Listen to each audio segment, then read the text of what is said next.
हर रोज़ की तरह दिनेश लाल जी अपने शाम के सैर सपाटे से लौट आए थे। वह अपने जूते उतार ही रहे थे कि बहू ने पूछा, बापूजी आज हम पार्टी में जा रहे हैं, हम वहीं से खाना खाकर आएंगे। आज रात के खाने में क्या खाएंगे बताइए। दिनेश लाल जी सोचने लगे, आज रविवार तो नहीं है और ना ही किसी की शादी है, ज़रूर किसी पार्टी में जा रहे होंगे। छोड़ो, मुझे क्या करना है। इस उम्र में अपने विचारों पर काबू रखते हुए दिनेश लाल जी बोले, ऐसा करो बेटा, मेरे लिए 2 रोटियां बना दो, दूध के साथ रोटियां ही खाऊंगा। बहू तुरंत बोल उठी, बाबूजी सुबह जो रोटी बनाई थी उसमें से 2 रोटियां अभी भी बची हुई है। अगर आप, बहू ने अपना वाक्य अधूरा ही रहने दिया, लेकिन दिनेश लाल जी अच्छी तरह समझ गए कि वह क्या कहना चाहती थी। सुबह की रोटियां खाई तो गैस हो जाएगा। सुबह भी बहू ने मसाले वाली सब्जी ही बनाई थी, जिसके चलते अभी तक खट्टी ढेकारें आ रही है। और इस उम्र में पेट को संभालना मतलब किसी बिगड़े हुए बच्चे को संभालने से भी ज़्यादा कठिन काम। बाबूजी बहू से बोले, नहीं बेटा, इस उम्र में सुबह की रोटी नहीं खा सकता। तुम्हें थोड़ी तकलीफ होगी, लेकिन मेरे लिए 2 ताज़ी रोटी बना दो। बहू को बहुत गुस्सा आया। वे गुस्से में ही बड़बड़ाते हुए उठी, अब 2 रोटियां बनाओ या 10, काम तो उतना ही बढ़ेगा। आटा गूंदो, रोटियां बनाओ, किचन और बर्तन साफ करो। इन्हें क्या है, इन्हें सिर्फ ऑर्डर देना है, काम तो मुझे करना पड़ता है ना। बस दिन रात इनकी ही सेवा करते रहो। बहू के बोल दिनेश लाल के कानों पर पड़ रहे थे। हे भगवान, सिर्फ 2 रोटियां बनाने में इतनी तकलीफ। मैंने कोई 5 पकवान तो मांगे नहीं थे। उन्हें बहुत गुस्सा आ गया, लेकिन गुस्सा वहाँ किया जाता है जहाँ कोई सुनने वाला है। उन्होंने अपना गुस्सा निगल लिया। अब तो उन्हें जितनी जल्दी गुस्सा आ जाता था, उससे जल्दी चला भी जाता था। दिनेश लाल जी को अपनी पत्नी की बहुत याद आई। निर्मला के जीते जी उन पर कभी बासी रोटी खाने की नौबत नहीं आई थी। उल्टा खाने में 10 चीज़ें और मिल जाती थी। खाने के बाद मीठा, पापड़, अचार, दही, छाछ, सलाद और पता नहीं क्या क्या। दिनेश जी को बहुत बुरा लग रहा था। रहने दो बहू, मैं सुबह की रोटी ही खा लूँगा। फिजूल में तुम्हें तकलीफ होगी, और वैसे भी तुम्हारे हाथों की रोटी बहुत मुलायम होती है। मुझे चलेगा, मेरी वजह से तुम लोगों को देर नहीं होनी चाहिए। बहू को तो सोने पे सुहागा मिल गया। वह अपने आवाज़ मीठी करते हुए बोली, बापूजी आप चाय पियेंगे क्या? दिनेश लाल जी अपने चाय पीने की इच्छा को दबाए हुए बोले, वैसे कोई खास इच्छा नहीं है चाय पीने की, मगर तुम अपने लिए बना रही हो तो मेरे लिए भी थोड़ी बना देना। हाँ बापूजी, मैं अपने लिए बनाने वाली हूँ, आपके लिए भी बना देती हूँ। बोलकर बहू रसोई घर के अंदर चली गई। दिनेश लाल जी खुद से ही बातें करने लगे, अभी तो लाखों की जायदाद है मेरे पास, यह घर भी मेरे नाम पर है और खाते में भी लाखों रुपये पड़े हैं।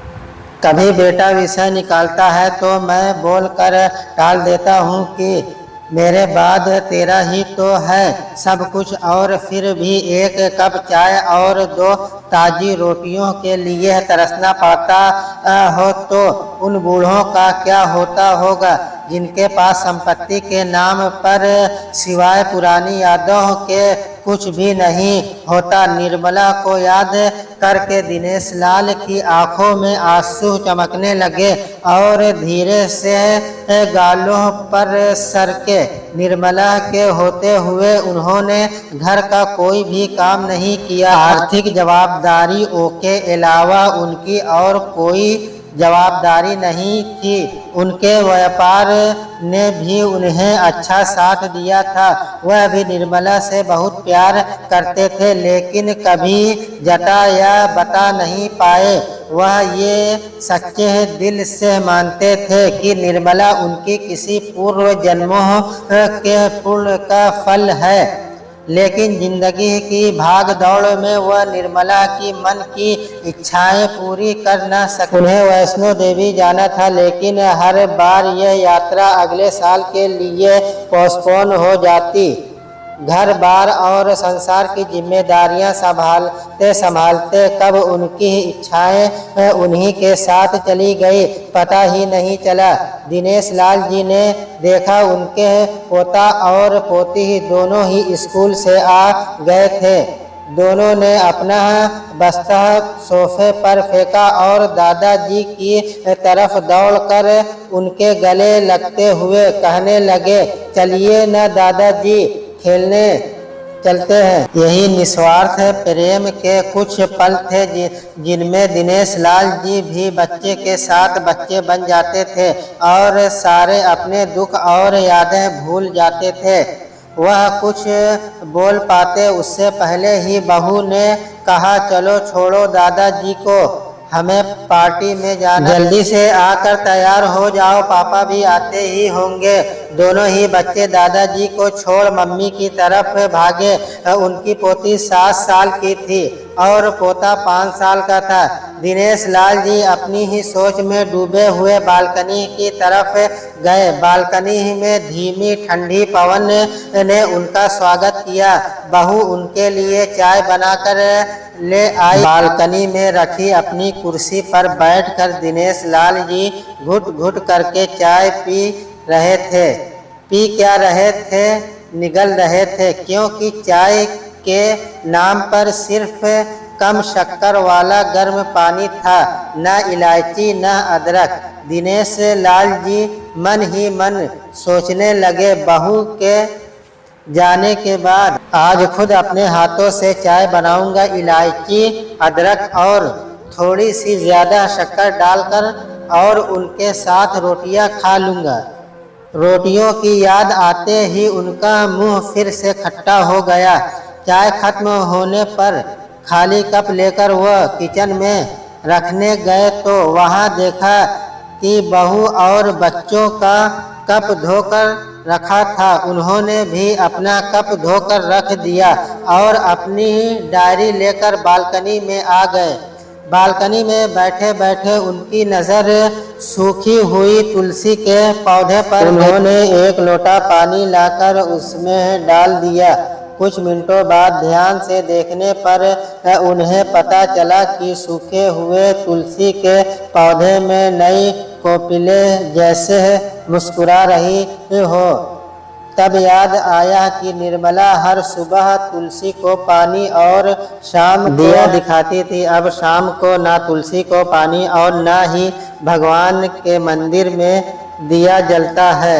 पता नहीं कितने संस्कार, इतनी अच्छी आदतें निर्मला अपने साथ ले गई। दिनेश लाल आसमान की तरफ देखकर बोले, निर्मला, मुझे और इस घर को अभी तुम्हारी ज़रूरत थी। तुम क्यों हमें छोड़कर चली गई? तुमने मुझे धोखा दिया। तुमने हमेशा साथ रहने का वचन तोड़ दिया। तुम मुझे अकेला छोड़कर चली गई। दिनेश लाल की आंखें भर आई।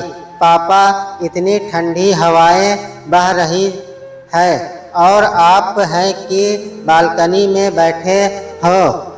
अंदर आ जाइए, नहीं तो बीमार हो जाएंगे। बेटे ने दिनेश लाल जी से कहा। बेटा, बहू और पोता पोती सब तैयार होकर पार्टी के लिए निकल रहे थे। किसी ने झूठ मूठ ही मन रखने के लिए भी उसने नहीं पूछा कि साथ चलिए पापा, आप खाना खाकर जल्दी सो जाइएगा, हमें आने में ज़रा देर हो जाएगी। ज़्यादा देर तक जागना आपकी सेहत के लिए अच्छा नहीं है। हमारे पास घर की दूसरी चाबी है, हमारी चिंता मत कीजिएगा। बेटे ने जाते हुए कहा, ऐसे बोल रहे हैं जैसे मेरी सेहत की बहुत फिक्र है। इतने दिनों से बोल रहा हूँ, डॉक्टर के पास ले चलो, बीपी बढ़ा हुआ है, शुगर भी चेक करवाना है, थोड़ा सा भी चलता हूँ तो हांफने लगता हूँ। बेटा कहता है कि बुढ़ापे में यह सब तो होता ही है, ज्यादा भरम मत। वाह बेटा, बूढ़े बाप के पास बैठने के लिए थोड़ा सा भी टाइम नहीं है तेरे पास, और पार्टी के लिए टाइम ही टाइम है। ऐसे अनगिनत विचार उनके दिमाग में चल रहे थे, लेकिन फिर भी उन्होंने हाँ में सिर हिलाया।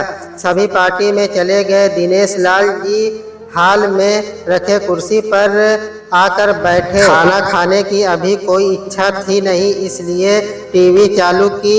आज वैलेंटाइन डे था, प्यार का दिन, इसलिए टीवी पर भी उसी के बारे में दिखा रहे थे।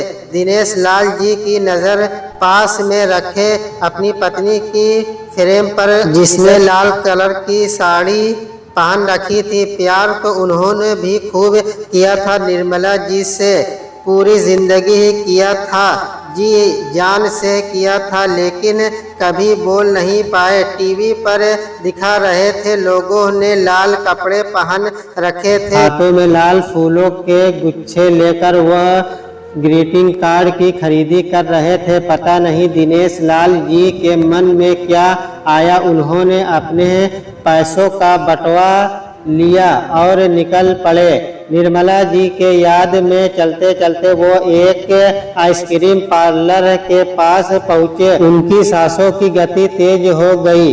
आइसक्रीम पार्लर के पास एक कुर्सी पर वह आकर बैठे। तभी वहाँ पर एक छोटी बच्ची आई जो गुब्बारे बेच रही थी।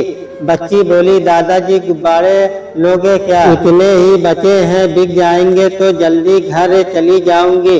दिनेश लाल जी ने देखा 10-12 रंग बिरंगे गुब्बारे थे। उन्हें याद आया कि निर्मला जी को भी गुब्बारे बहुत पसंद थे, लेकिन अब गुब्बारे लेकर क्या करूं? उन्हें बच्ची की आंखों में सच्चाई और आशा दिखी। उन्होंने 200 रुपये दिए और सारे गुब्बारे खरीद लिए। उन्हें फिर से निर्मला जी की याद आई, क्योंकि वह भी घर से निकलते समय हमेशा थोड़े एक्स्ट्रा पैसे लेकर निकलती थी और किसी न किसी ज़रूरतमंद की मदद किया करती थी।